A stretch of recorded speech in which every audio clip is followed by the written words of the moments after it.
Mesdames et messieurs, bonsoir. Voici les titres du journal. Signature de contrat de partenariat entre l'Agence nationale du domaine et du foncier et l'Ordre des géomètres SPR. C'est un partenariat qui engage les deux parties à offrir des prestations selon des normes et des délais bien précis pour améliorer le secteur du foncier en République du Bénin. Les détails dans ce journal. Dans la commune de Samepodi, l'heure est à la distribution de kits scolaires dans les écoles. Le maire Jonas Benametor est préoccupé par les conditions d'études des apprenants de sa localité. Ces écoles maternelles et primaires ont bénéficié de la générosité de l'élu qui insiste sur la qualité de l'éducation dans sa commune. Dans ce journal, nous ferons une fois de plus un zoom sur la corporation des conducteurs de taxi-moto communément appelés Zémidjan. À travers les reportages précédents, vous savez déjà comment devenir Zémidjan et comment ces conducteurs de taxi-moto passent la nuit à la belle étoile. Le magazine de ce soir vous propose de savoir si ce métier nourrit véritablement les acteurs. Quelle est la rentabilité du métier de Zémidjan? C'est une enquête de la rédaction que nous allons suivre dans quelques minutes. Voilà pour le titre, mesdames et messieurs. À nouveau, bonsoir.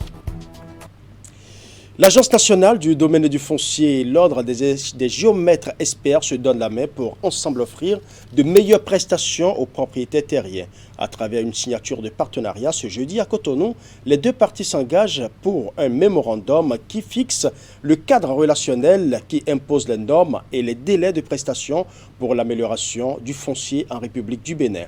Nous allons suivre un extrait des propos du directeur général de l'Agence nationale du domaine et du foncier. Il est suivi de la présidente du Conseil national de l'Ordre des géomètres SPR. Le ministre de l'économie et des finances, M. Romuald Wadaï, a formellement instruit d'engager des discussions avec les parties prenantes pour, d'une part, décrypter les procédures et mécanismes et, d'autre part, définir de nouvelles bases de relations. C'est dans la mise en œuvre de ces instructions qu'effectivement, il a été révélé nécessaire de pouvoir élaborer dorénavant des contrats qui précisent les délais dans lesquels les diverses parties prenantes auront à exécuter leur mission et accomplir leurs tâches.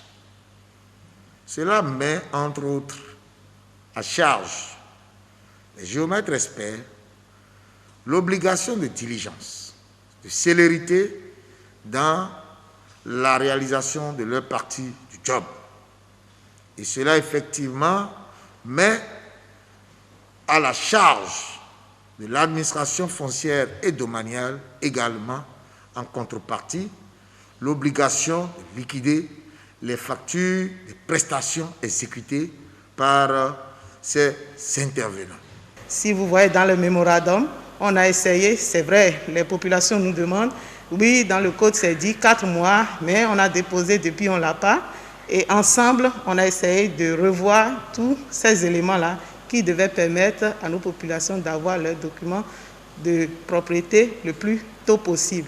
Donc, cher directeur général, je vous réitère l'engagement du Conseil national de l'Ordre des géomètres experts et à travers le Conseil national, tous les géomètres experts, pour pouvoir donc vous accompagner dans cette politique au profit de notre population. Séance de reddition de comptes à la mairie de Cotonou, conviée à l'hôtel de ville. Ce jeudi, les populations de Cotonou ont eu droit à une séance publique d'explication sur les mesures prises dans le cadre des ressources non fiscales et de la gestion des inondations. Une séance qui a permis au conseil municipal d'éclairer la lanterne des administrés et de prendre en compte les préoccupations et les suggestions des populations. Assimo Kayan-Songbon pour plus de précisions. Face à ces administrés, le conseil municipal de Cotonou s'est prêté à l'exercice de reddition de comptes. Une première séance publique de reddition de comptes pour la 4e mandature et qui a porté sur les actions menées dans différents domaines. Face aux populations, les cadres de la mairie ont apporté un certain nombre d'éclaircissements sur les ressources non fiscales et la gestion des inondations. En termes de mobilisation de ressources citer les réformes majeures. Dans un premier cas, nous avons la mise en place d'un guichet unique au niveau de chaque arrondissement de la direction des affaires domaniales et du foncier, de la direction de la police municipale et de la mairie de Ouargla. Dans un second temps, il y a eu la prise d'acte fixant les coûts de prestations de l'état civil, des affaires domaniales et foncières, des services marchands et des régies publicitaires. La phase curative qui est exécutée pendant les pluies prend en compte le pompage des eaux, l'assèchement des infrastructures socio-communautaires, la maintenance des tranchées précédemment couvertes, la prise en charge des sinistrés à travers leur logement et les soins primaires qui leur sont administrés. Les présentations faites ont permis aux populations de comprendre les efforts fournis. Et dans leurs interventions, on note l'intérêt pour la gestion de la municipalité. L'autorité les rassure des défis à relever. En dépit de l'environnement socio-économique peu favorable, de nombreux efforts ont été consentis par le conseil municipal en faveur de l'amélioration des conditions de vie des populations. Toutefois, des défis persistent et appellent de notre part plus de volonté, d'engagement et de détermination afin de traduire en actes concrets les besoins et aspirations de nos administrés. Tout en exhortant l'autorité municipale à continuer dans la même dynamique, les populations ont formulé des recommandations, ce qui permettra au conseil communal de mieux réussir sa mission de développement. D'une commune à une autre, allons à présent à Semepoudi où l'école demeure une priorité pour le conseil communal. Le maire Jonas Benameto a une fois encore prouvé cet attachement à l'éducation en procédant pendant 3 jours à la distribution de kits scolaires dans 16 écoles maternelles et primaires. Reportage. Le maire de Semepoudi, Jonas Benameto, dans plusieurs écoles de sa commune pour une distribution de kits scolaires en ce début de rentrée. Par cet acte, l'autorité communale envisage d'offrir à chaque apprenant de Semepoudi le minimum pour avoir accès à une éducation de qualité. Nous venons par ce geste donner juste l'alerte pour que vous sachiez que nous sommes regardants et que nous écoutons dans les moindres détails vos cris de détresse. Nous pensons qu'il faut du social pour aider à relever le niveau, pour encourager les enseignants, pour faire une émulation qui doit déboucher sur la formation de tous ceux qui sont susceptibles d'être formés. Cet appui du conseil communal aura impacté plusieurs centaines d'apprenants. Bénéficiaires et responsables d'école s'en réjouissent et s'engagent à donner le meilleur d'eux-mêmes pour une année scolaire couronnée de succès.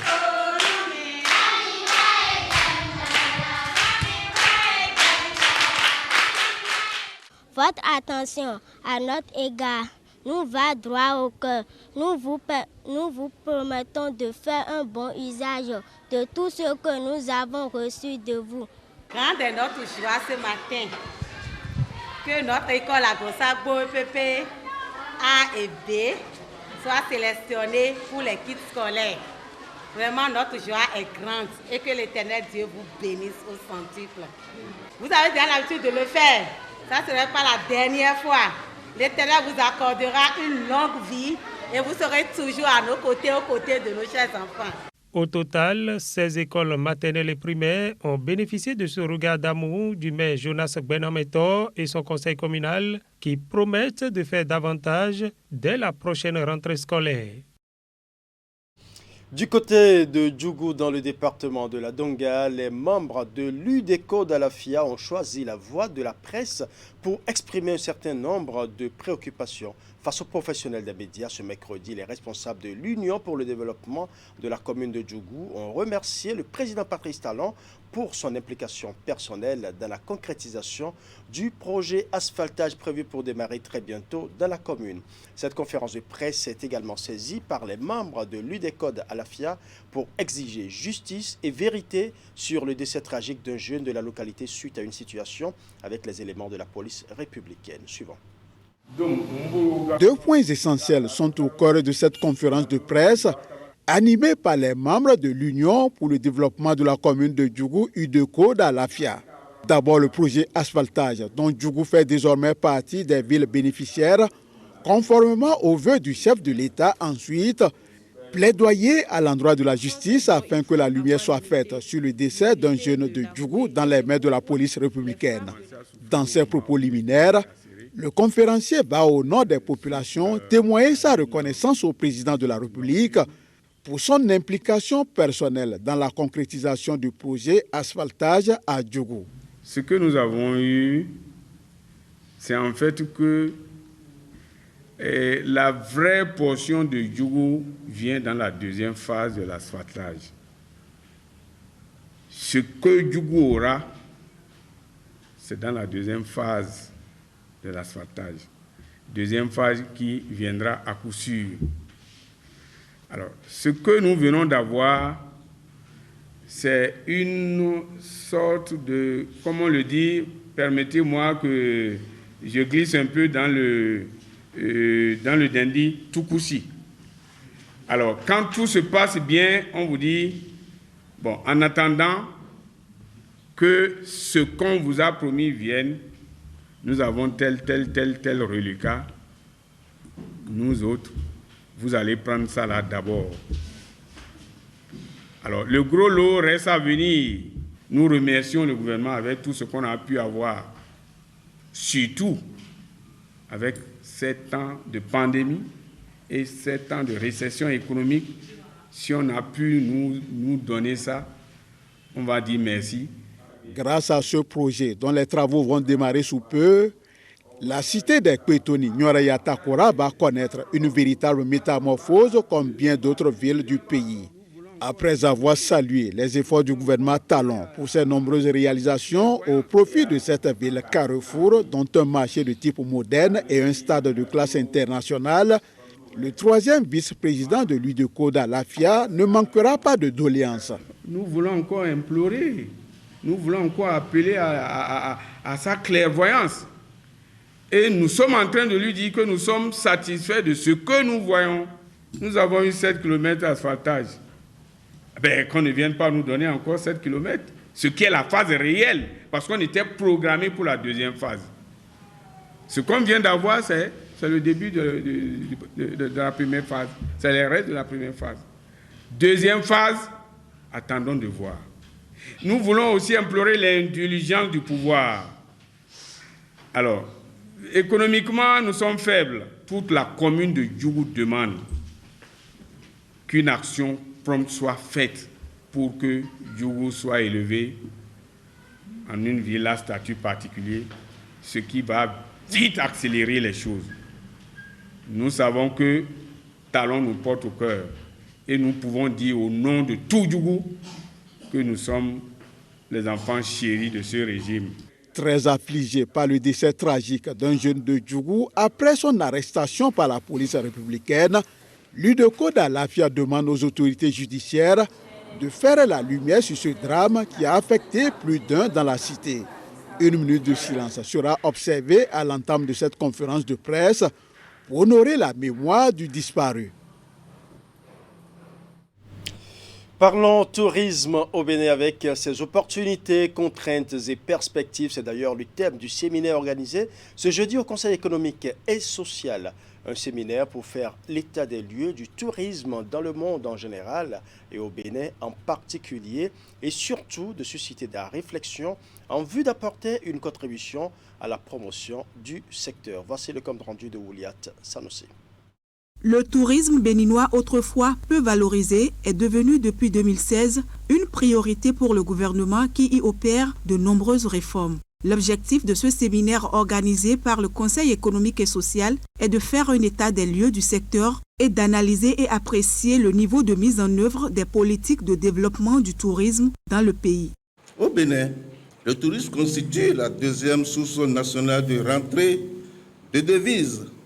En 2017, le tourisme générait déjà 2,6% du PIB et fournissait 5,6% de la totalité des emplois béninois. Ce chiffre a augmenté et ne cesse de croître, d'où l'ambition légitime du gouvernement de faire du tourisme une filière de développement créatrice de richesses et d'emplois, ainsi que levier du rayonnement du Bénin à l'international. Le séminaire est axé sur le thème « Le tourisme, un socle de développement pour le Bénin, opportunités, contraintes et perspectives ». Entre autres thématiques à aborder, la dynamique actuelle du tourisme dans le monde et l'impact du Covid sur le développement du secteur. L'organisation de ces assises ce jour me semble être davantage justifiée au regard des effets induits de la pandémie du Covid-19 sur le secteur.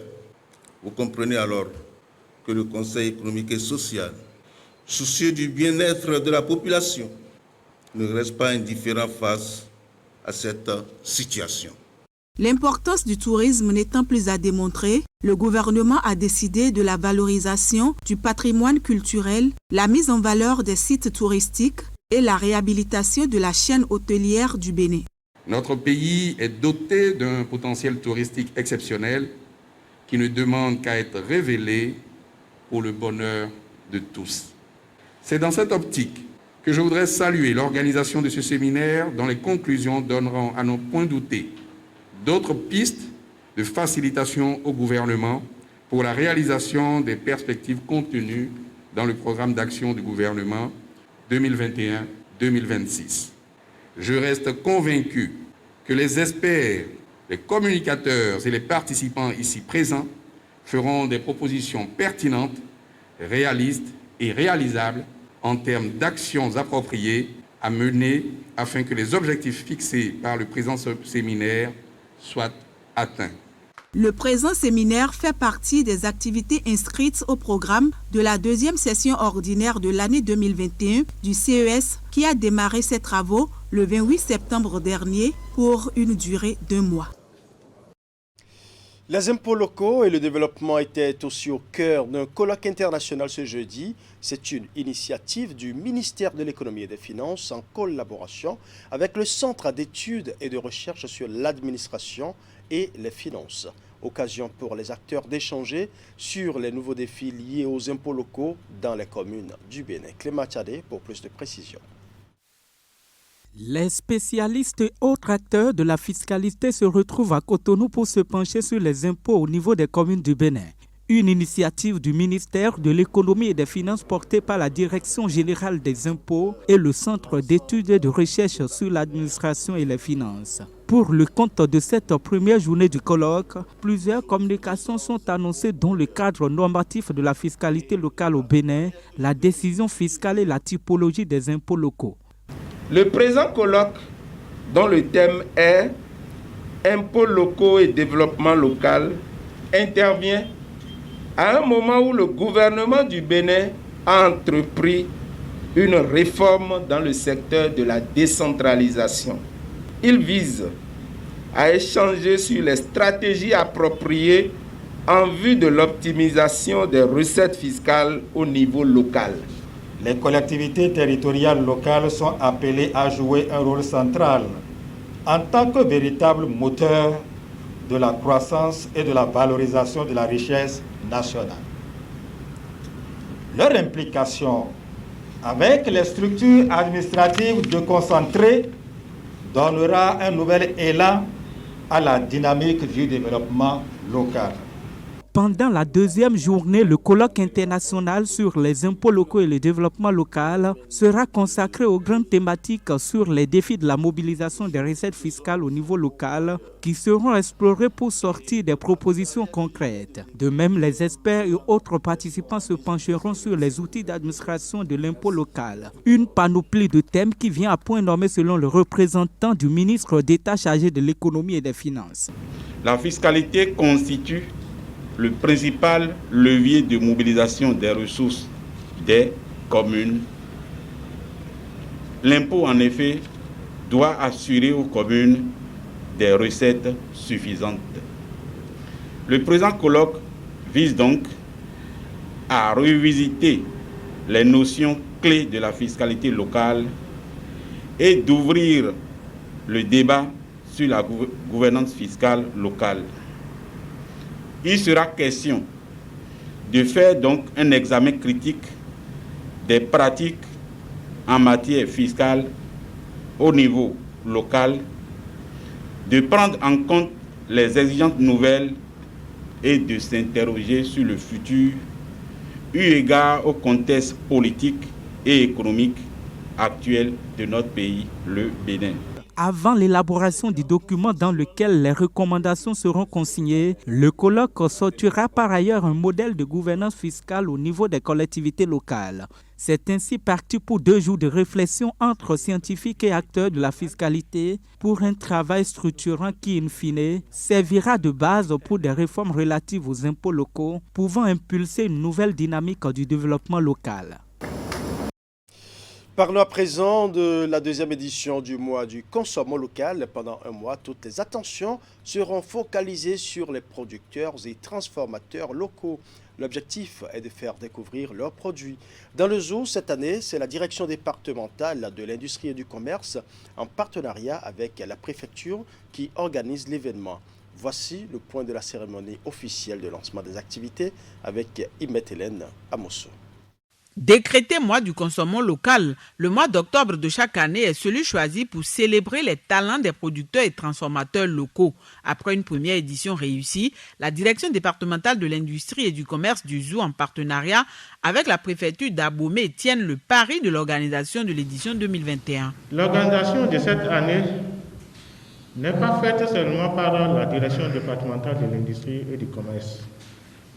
Nous avons eu des co-organisateurs tels que Sens Bénin, tels que ATDA, la CCB, plusieurs structures. Ceci est dû à la visibilité que nous avons donnée l'année dernière à cette activité. Ce qui a permis à chacune de ces structures de faire des déplacements vers nous pour que cette année, on puisse l'organiser de façon plus concertée. Il est donc question de changer de paradigme, pour ne pas dire de logiciel de consommation, en choisissant de consommer volontairement en bon patriote les produits 100% fabriqués au Bénin, gage de notre indépendance économique.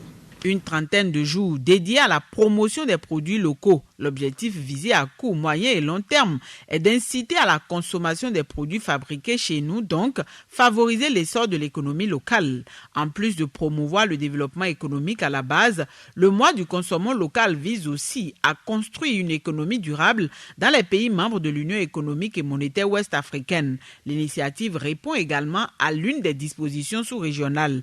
En procédant au lancement officiel des activités prévues dans le cadre de cet événement, l'autorité préfectorale a invité les populations à venir découvrir et profiter des talents ainsi que du savoir-faire des producteurs et transformateurs locaux. Mesdames et messieurs, les efforts inlassables fournis par le président de la République, le président Patrice Talon et son gouvernement depuis 2016 à ce jour ne sont-ils pas compatibles avec cette directive de l'UEMOA? Nous dirons sans embâche oui. Nous devons donc accompagner toutes les exigences qui jalonnent ces idéaux et dont les preuves palpables montrent que nous sommes sur la bonne voie.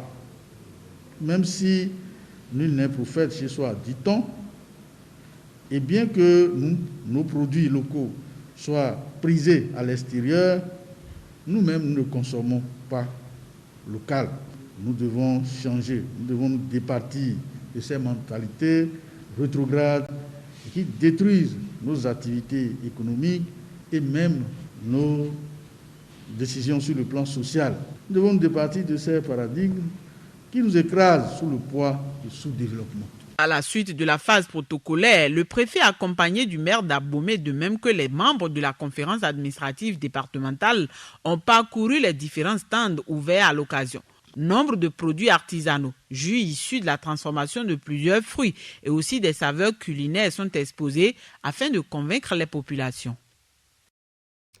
Remise de matériel et d'équipement au groupement d'épargne pour l'installation des centres de transfert et la fabrication de dispositifs de lavage des mains. Les bénéficiaires sont des groupes cibles des communes de Dogbo et de Clécamin.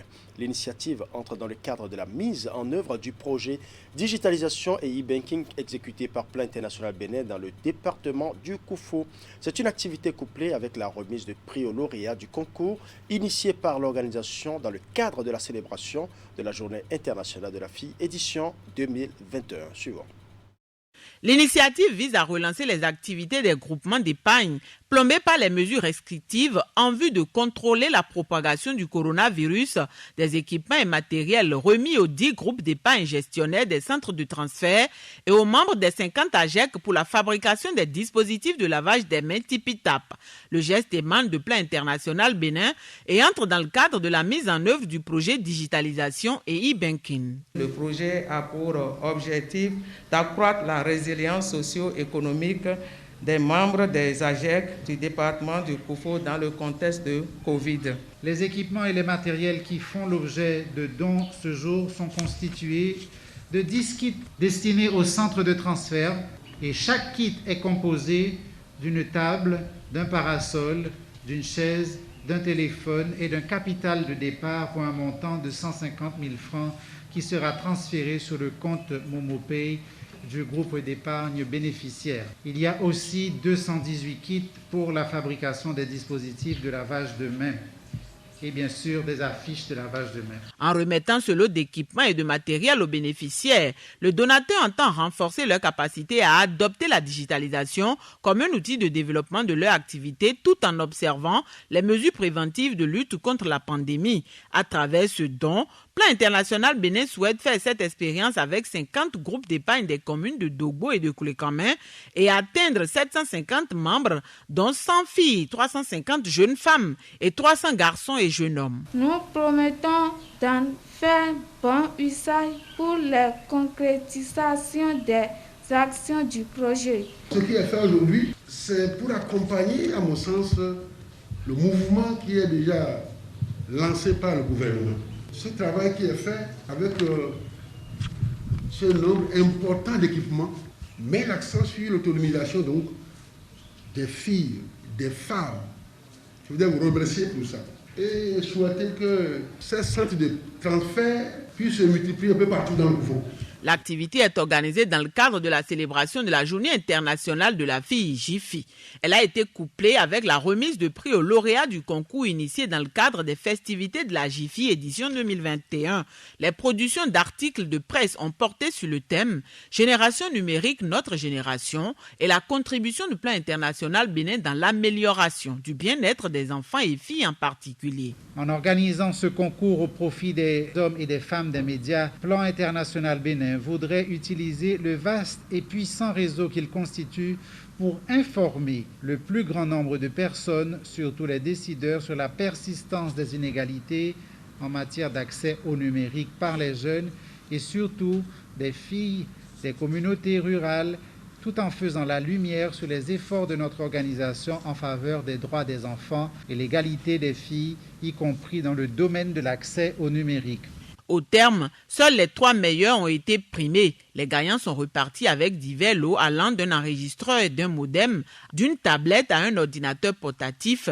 Le premier prix est revenu à Maryse Assogbadjo du journal La Nation.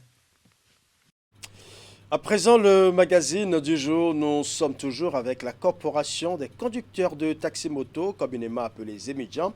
Aujourd'hui, nous allons nous intéresser à la rentabilité de ce secteur puisque le métier de Zemidjan est pratiquement devenu une solution au chômage. Il est pratiqué par des milliers de jeunes à Cotonou comme dans les autres villes du Bénin. Chaque jour, le Zemidjan remarque qu'il y a beaucoup de clients pour s'assurer une situation financière acceptable, même s'il n'existe pas une grille tarifaire formelle appliquée aux clients. Eh bien, l'activité permet-elle aux acteurs de se nourrir? Voici la réponse de Clément Achadé à travers ce reportage. Considéré comme une alternative informelle contre le chômage, le métier de conducteur de taxi-moto appelé Zemidjan est l'un des secteurs qui offre l'opportunité de travailler à des milliers de jeunes en quête d'une vie meilleure. À Cotonou, capitale économique du Bénin comme dans les autres villes, les taxis-motos sont des moyens de transport privilégiés qui s'adaptent le mieux aux routes de la métropole. Mais depuis quelques années, la rentabilité de ce secteur est mise à rude preuve à cause du nombre de conducteurs qui ne cesse de croître au quotidien, laissant place à une incroyable concurrence. Une concurrence qui place l'offre largement au-dessus de la demande. Aujourd'hui, les jeunes sont trop nombreux. Le travail là, ceux-là qui sont en train de travailler aujourd'hui sont trop nombreux. Il y a certains qui sont renvoyés à cause de faux diplômes. Il y a les étudiants qui ont fini les études, ils n'ont pas trouvé le travail. Ils sont dedans avec nous. Tout le monde cherche ce qu'il va manger. Si tu cherches ce que tu vas manger, bon, le travail de Zem, c'est un travail sans diplôme. Ce qui se passe actuellement est étonnant. Des gens qu'on n'a jamais imaginés dans notre métier, ils viennent depuis quelques années. Par exemple, certains n'ont jamais rêvé de conduire Zem. Ceux qui sont renvoyés pour des faux diplômes et autres sont dedans. C'est tout ça qui complique le métier. Avec une pareille concurrence, comment les professionnels de taxi-moto arrivent-ils à joindre les deux bouts et assurer leur quotidien? Par jour, difficilement, je trouve 3 000 francs CFA. C'est difficile pour avoir même les enfants à l'école aujourd'hui avec ce travail-là. C'est très très difficile parce que avant, on trouve même 5 000, 6 000, 7 000 par jour. Mais aujourd'hui, c'est difficile de trouver 3 000 francs par jour. À l'époque, avant qu'il ne sonne midi, je trouvais facilement 4 000 francs déjà. Aujourd'hui, même pendant une journée, je trouve difficilement 1 500 francs. Selon les spécialistes de l'économie informelle, les raisons économiques à l'origine du développement de cette activité au Bénin remontent à la crise des années 80. Depuis ce temps, les motos dominent les taxis conventionnels à cause de son caractère moins coûteux et surtout du fait de son accessibilité. Avec l'évolution que connaît le secteur, les conducteurs sont soumis à une forme de fiscalité que l'État leur impose à travers les municipalités. On paye 5 100 francs au niveau des mairies. 5 100 francs chaque année. Bon, le moment que ce gouvernement est venu, le mairie ne prend pas encore chaque année. Le droit taxi est à 5 000 francs CFA. Si vous pouvez nous aider à dire au président Talon de diminuer et de ramener à 2 500 francs, ce serait bien. Cela va permettre au grand nombre de payer afin de renflouer les caisses de l'État. Si l'activité constitue une véritable solution au déficit du transport public au Bénin, elle permet aussi à plus de 100 000 jeunes à Cotonou de mener le combat contre la précarité. Mais à cause des réalités actuelles que connaissent les praticiens de Zemidjan, certains envisagent tourner dos à l'activité à cause de sa rentabilité quasi inexistante.